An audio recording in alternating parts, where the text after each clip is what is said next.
IFL TV, proudly sponsored by Everlast, and I've got to say I'm delighted to be joined by the IBO lightweight world champion, Maxi Hughes. Maxi, first and foremost, mate, explain that get-up, mate. Explain that hat.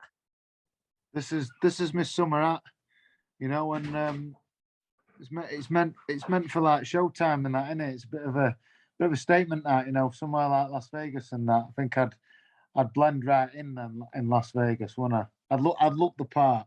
You look the part. Well, the only reason for you to go to Vegas, mate, is for a big, huge fight night. Is that what you're hinting at? Yeah. Hopefully, fingers crossed. We've had a certain undisputed champion mentioning that he might want the IBO belt. You know, and I've got my gloves, and I can travel. So got gloves, will travel if that's what can get made. Well, I seen on your Instagram you posted Maxi Hughes on the Boxing Voice podcast. Maxi Hughes, Devin Haney was on the Boxing Voice podcast, and he basically said he wants to clean up everything, and he said I want the IBO belt. Yeah. So your initial thoughts on that when you heard that, and you heard that he wants the IBO belt in Las Vegas just to clean up that whole division. He's got everything in the division. What was your initial thoughts? It were nice to hear the undisputed champ like giving the IBO recognition. You know, as it's not one of the main four, it sometimes gets a bit of stick from certain people. But you know, for Devin to say that it's something that he wants, you know, it's like a little nod for me. That that's how I took it, and you know, I understand that he's obviously in a rematch clause with Kambosos. So don't know the likelihood of me being able to fight him next, especially next anyway. So, but yeah, it's exciting that somebody, you know, the undisputed champs mentioning that and mentioning my name. That excites me. They're the fights that I want. I'm trying not to get too excited about it because, as you might have seen recently, we was in negotiations with Ryan Garcia. And when that fight didn't come off for me, you know, I was sulking. I felt a bit of a kick in teeth, and now I was sulking. So naturally, now I'm not trying to get too excited about things because, you know, nothing might come of it. So I don't want to end up sulking again and being gutted again. But I understand that him and Eddie Hearn have got a good relationship. So, you know, if Eddie sees it, maybe he can have the conversation and say, is there any ways around the rematch clause, or, you know, can you have a fight between? We'll see. But, you know, they're the fights that I want. I feel like I've earned them. I've been 12 years a pro. So they're the fights that I want. And Eddie knows that. And Eddie's promised that he's looking for them fights from me. You know, he wants me to get them big paydays and, you know, to have a shot at the undisputed. You know, it's beyond a dream. You know, I never even dreamed of the undisputed, but, you know, that quickly comes into sight. You know, I can set my sights on that and train and work towards that. What would be great if that did come off? Obviously, nobody would give me a chance. So, you know, again, being an underdog, I'd love it. I'd thrive in that. The thing is, Maxi, like I've known you for a long time now and been at a lot of your fights, and maybe I probably was one of them guys that never thought that the opportunity for you fighting in Las Vegas for all the belts would ever come in your career. And that's probably, but that's how crazy this sport is, man. It's like, if you work hard enough, if you work hard, just get the bite down your gum shield and just keep going at it, like good things will happen. And you're testament to that, because I mean, after the Walsh fight, I think it was the Liam Walsh fight, you didn't want to box again, but now look where you are. So, I mean, is this beyond your wildest dreams? Absolutely, yeah. You know, since beating John O'Carroll, you know, when I got brought in to keep him busy, momentum started growing, and, you know, I started setting new goals. And my ultimate goal was just to win the British.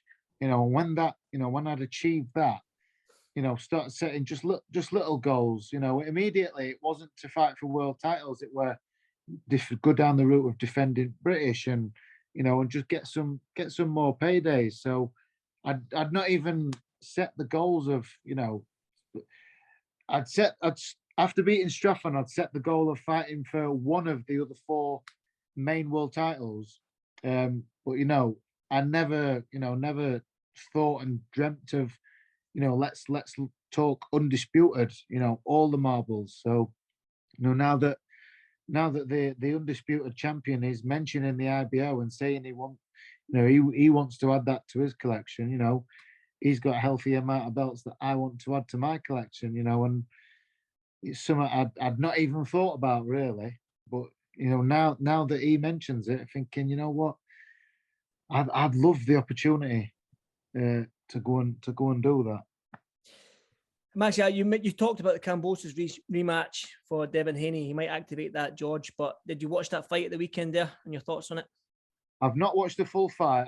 I've read the full report and I watched the highlights and spoke to a few people who did watch it. I've seen it's now come available on YouTube to watch the full fight, so I will watch it. But just reading on and seeing the highlights, it just seemed, Devin was able to establish his jab and have success with that early, and didn't need to change too much from that. And he boxed and moved and did it clinically enough that he nearly won every round. So credit to him for making it seem easy. Obviously, it won't have been easy. It had the ferocious Kambosos on his case for 12 rounds, trying to let them hands go. So, he went away from home. He had the issues. He did finally get his dad there, but he'd been without him for 4 weeks. So fair play to him for going to the champions back garden and taking the belts, just like George did with Teo. And I'd love that. I watched all the build up and that to Kambosos when he took the belts from Teofimo, and I took inspiration from that, how he handled it as the underdog and in the champions back garden. And same again with Haney, and I'd love my chance to do that, go to the champions back garden and steal them belts. I think if that were to happen, I think there should definitely be a film about me then. Cinderella Man Part 2. If I go and clear up the division, got to be a film or at least a book deal anyway. Oh, definitely a book deal anyway. Definitely. Yeah. Listen. I'm a good actor. I might play Maxi Hughes in the film if that's all right. We look alike a little bit. What's your Yorkshire accent like? Oh mate, it's all right. I'll work it. I'll get an accent coach or something along them lines. Listen, Maxi. Obviously, Devin Haney, man, he's 28-0. He's 23 years old. He's fresh. He's young. He's still hungry, even though he's got all the belts. So, what do you have to do to beat him? I mean, if you look at the Jorge Linares fight, I mean, Jorge had great success against him being the southpaw, but again, Jojo Diaz is a southpaw and he didn't have that much success. But can you sort of implement a sort of similar game plan to Jorge Linares? And because you are that southpaw stance, and we all know that orthodox fighters and the southpaw, they hate each other. So do you think that, what do you have to do to beat Devin Haney? Because like I said, he's young, hungry, he's fresh, and he's doing all the right things. So how can you beat him? I have to be smart. I have to be tricky and make it awkward. And I don't think I get enough credit for that. I spoke recently to Walshers, and they had a game plan to try and get success in the fight that we had. But I just, they didn't realize how clever and tricky I was, since boxing Liam, how much I have come on, and I feel I am forever improving. I do work hard and practice a lot of things. So, me and Sean, we would sit down, have a look and think of a few ways to make ourselves more awkward and tricky and be able to get success. So we would just work and be able to adapt, and as I'm the older man, I would have to old man him, be the wise old fox, and the tricky awkward man, and do what's necessary to come out on top. Linares is an old man. Gamboa was an old man. I mean, these wise old foxes don't seem to be doing the trick against a young fox like Devin Haney. No, but then they're not Maxi Hughes, are they? Good answer. They're not a good-looking man with a good act from Yorkshire, are they? Definitely not, mate. Definitely not. Listen, if Devin does see this, I mean, you heard his comments on the podcast with my good mate Danny Alvarez. I'll give him a shout out. You've heard that thing. So Do you have a message for Devin Haney? Yeah, if the fight, whatever the complications are with the rematch cause, if that doesn't happen, I'm with Eddie and Devin and his family are good friends. They've got a good relationship with Eddie. It's just a phone call away. You know, I'm eager. I'm chomping at a bit for these opportunities. So it's only a phone call away, and I'm ready. I'm waiting. Whenever you are, champ. So just give us a ring, give us a quick tinkle, and we'll be there. You know, what was that song that Michael Jackson sung? Whenever you need me, I'll be there. Sing it, Maxi, sing it. Let me hear it. I sung it earlier to my wife, and she says, "Don't do that again." So well, I'm not put anybody else through that pain. Listen, my dog just walked in. Listen, Maxi, thank you so much for doing this for IFL TV, especially on a Thursday afternoon. I do appreciate your time. So, listen, fingers crossed for you. Like I said before, these fights come off and you get this. But listen, I'll be watching closely, and hopefully this gets put up. This fight gets made. Hopefully, so good luck to you, mate. Hopefully, yeah. Listen, Maxi, cheers, mate. I appreciate that.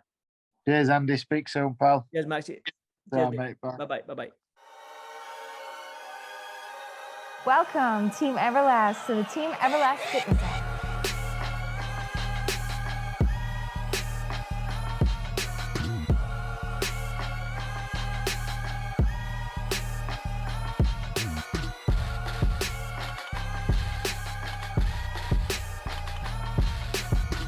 Download the Everlast Fitness app and find your greatness within.